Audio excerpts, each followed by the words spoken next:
When I used to be a builder, I really took a lot of enjoyment with building people homes, and as my company got bigger and I hired more employees, we started just building houses for people. We really didn't get to know them as much.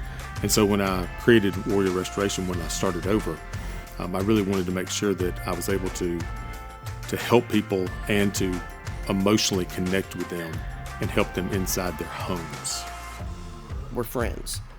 We're family. If something goes wrong at home and you have an issue at home, they're going to call and check on you. They're going to make sure you're doing okay. If anybody needs any type of assistance, Lee and Tiffany are always there to step up. The day-to-day, it's family-oriented. I mean, we are a family-owned company. I don't know where else I can go work and learn from the owner, hand in hand. And it's not I'm the big boss coming in telling you how to do your job. It's knowledge and it's mentoring, and I have that ability to do that with the people that I work with. And I also have the ability from every person here understands how impactful they are, and that's shown on a day-to-day basis. It's nice to feel like you're a part of the family and not just an associate. They provide everything that you need.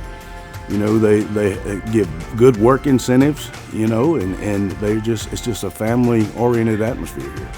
And it's not just the construction side of things, it's the emotional part of caring is what really sets us apart.